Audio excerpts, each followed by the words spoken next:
Supersede करके an रे को चीफ जस्टिस ऑफ इंडिया बनाया गया, एक नया कीर्तिमान स्थापित किया गया।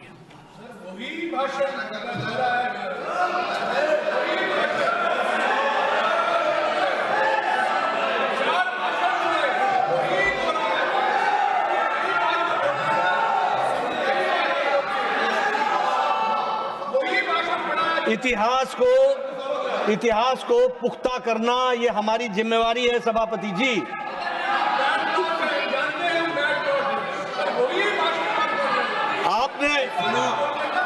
आपने माना, बहुत बड़ी बात है, आपने एडीएम जबलपुर वर्सेस शिवकांत शुक्ला के केस में, जिसमें यह फैसला किया गया कि एचआर खन्ना ने डाइसेंटिंग नोट दिया और उन्होंने कहा कि राइट टू लाइफ और प्रॉपर्टी, इसको फंडामेंटल राइट्स माना जाता है और यह इमरजेंसी में कर्टेल नहीं होगा।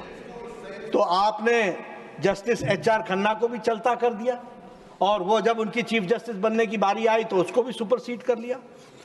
इस तरीके से आपने जुडिशरी को किस तरीके से आपने रोक करके रखा, वह भी हमको ध्यान में रखा है।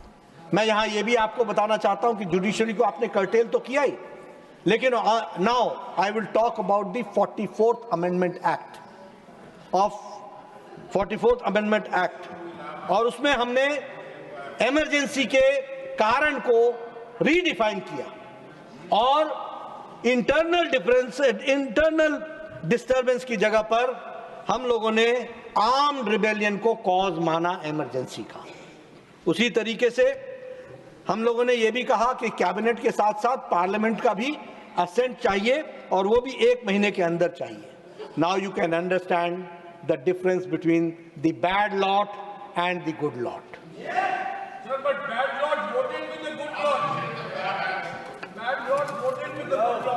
मैं यहां यह भी बताना चाहता हूं कि आर्टिकल 352 जिसके बारे में कल सुधांशु भाई ने बहुत विस्तृत रूप से चर्चा की, अन्य वक्ताओं ने भी चर्चा की, लेकिन ऑन रिकॉर्ड तो लाना ही पड़ेगा ना कि आज आप वन नेशन वन इलेक्शन से बड़े विरोध में खड़े हो रहे हैं।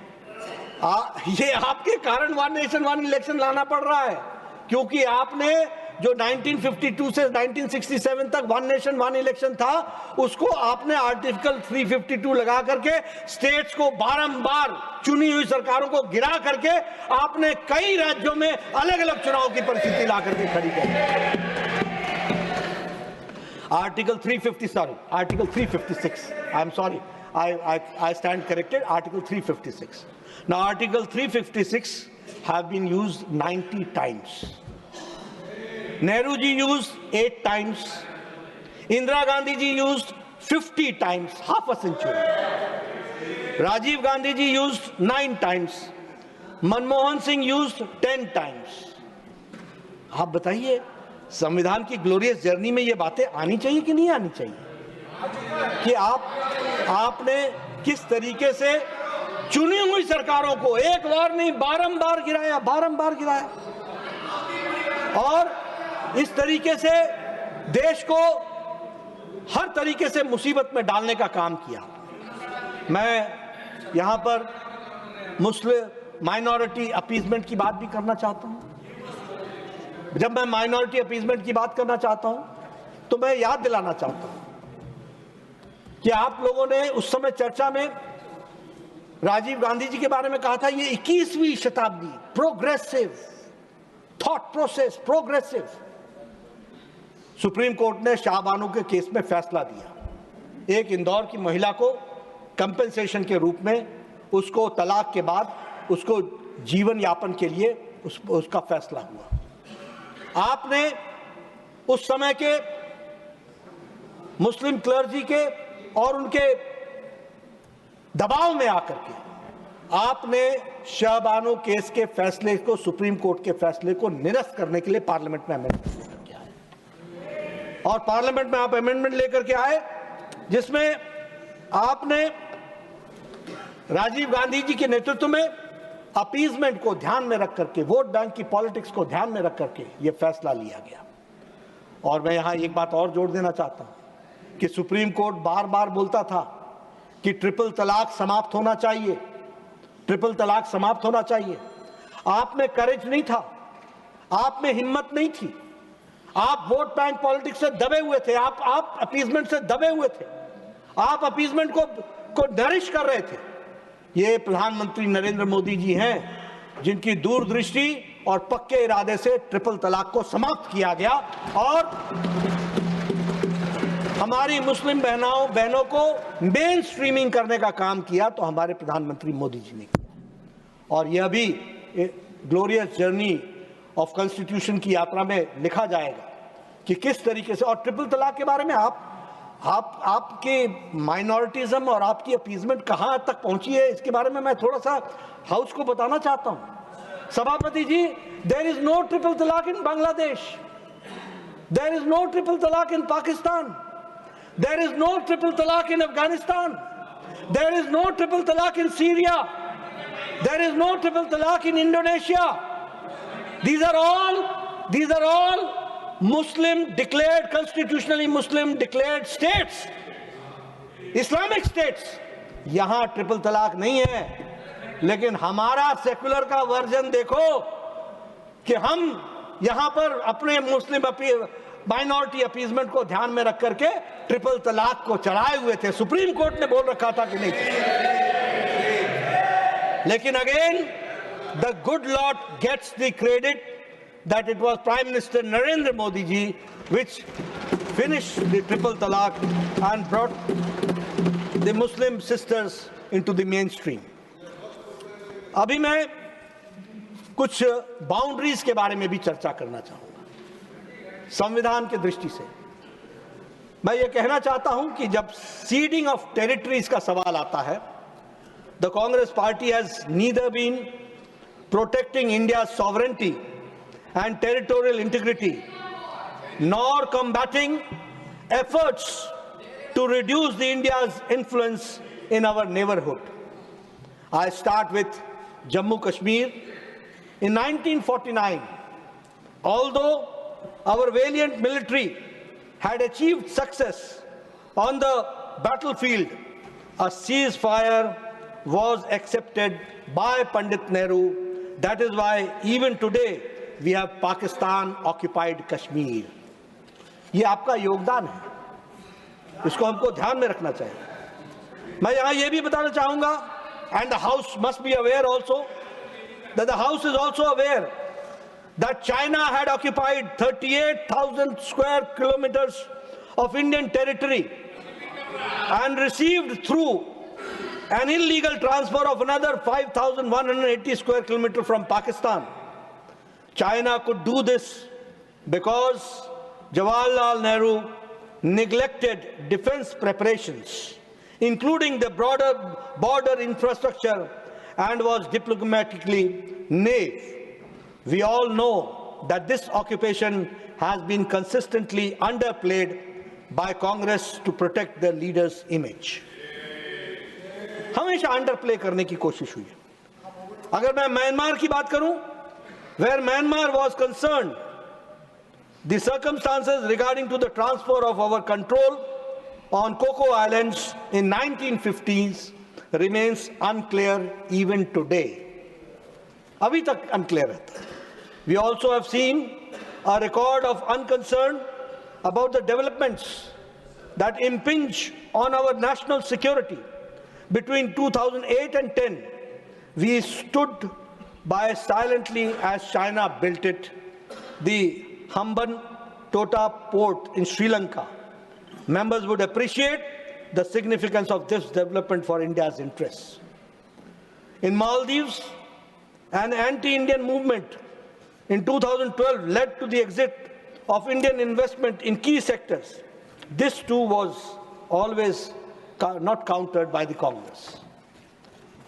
अब मैं अगर कच्ची द्वीप आइलैंड्स की बात करूं, कच्ची द्वीप आइलैंड्स के बारे में आपने संविधान को फिर बाईपास कर दिया।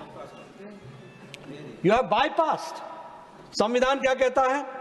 संविधान कहता है दैट, पहले तो हम कच्ची द्वीप के बारे में बताऊं कि कच्ची द्वीप is an island which was under the jurisdiction of Tamil Nadu before it ceded to Sri Lanka in 1974.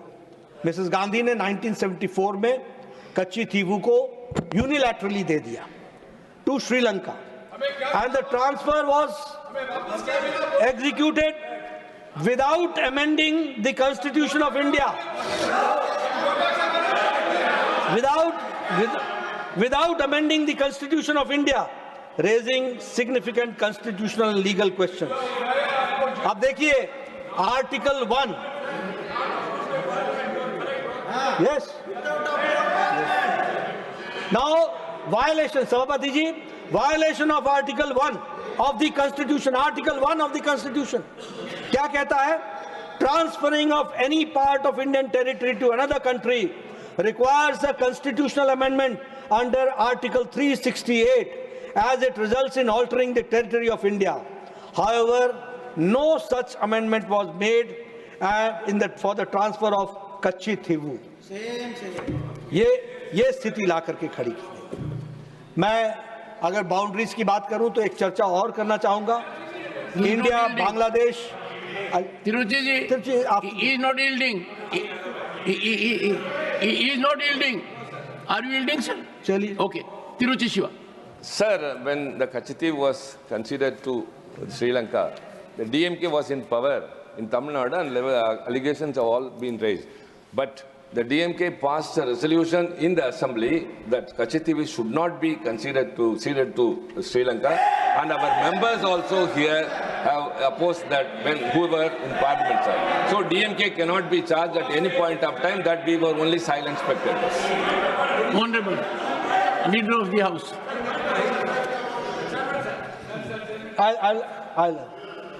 Sir, I take the words of Tiruchi Shivaji, but now it's a time to rethink association with Indian National Congress also.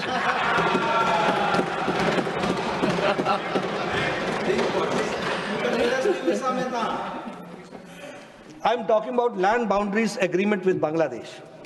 India and Bangladesh land boundary agreement was signed on 16th May 1974 between the two countries to resolve the long-standing border issues.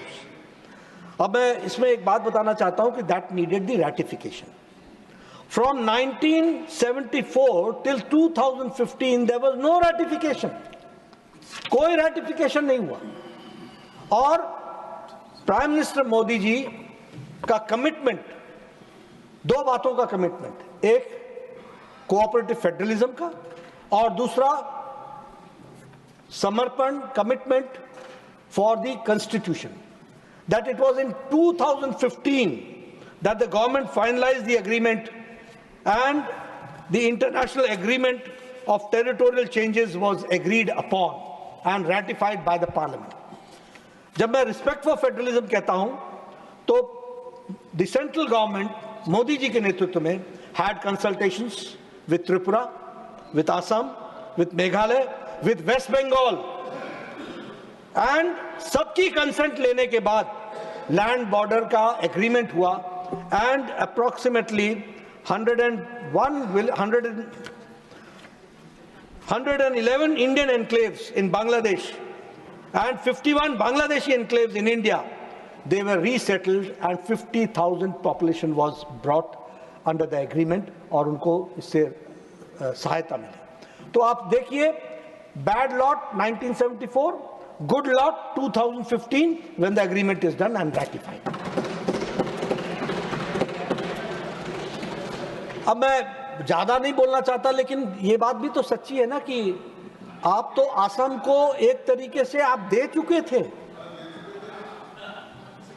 Jawaharlal Nehru ji ने कहा था our heart goes with the people of Assam. चला गया था.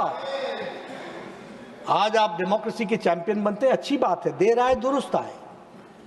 लेकिन आप, और अगर उस समय बोरदोलोई साहब नहीं होते और अगर श्यामा प्रसाद मुखर्जी नहीं होते तो शायद यह भी हम सबको देखना संभव नहीं होता. और मैं एक चर्चा और करना चाहूँगा. वो चर्चा मैं रिजर्वेशन की करना चाहूँगा. और रिजर्वेशन की 2-3 बातों की चर्चा की है. एक रिजर्वेशन फॉर बैकवर्ड्स, एक reservation for minorities, religious minorities, ये दो तो हैं ही, और एससी रिजर्वेशन। अब मैं आपका बाबा साहब अंबेडकर के साथ कैसा संबंध था ये हम सब लोग जानते हैं, दुनिया जहान को मालूम है, मैं उस पर बहुत चर्चा नहीं करूंगा। आपने एक बार नहीं बारंबार उनको चुनाव में हराने का प्रयास किया। किस तरीके से वो वेस्ट बंगाल से कॉन्स्टिट्यूएंट असेंबली में आए वो भी आप हम सबके ध्यान में है। आप किसको चेयरमैन बनाना चाहते थे कॉन्स्टिट्यूएंट असेंबली का, और कैसे गांधी जी ने हस्तक्षेप किया तो कॉन्स्टिट्यूएंट असेंबली के वो चेयरमैन।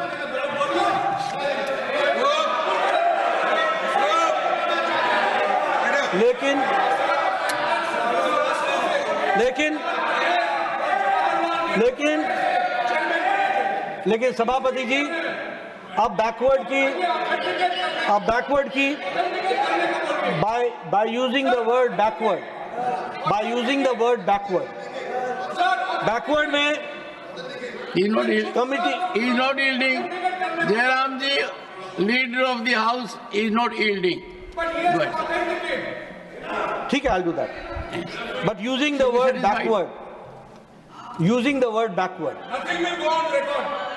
Who are you?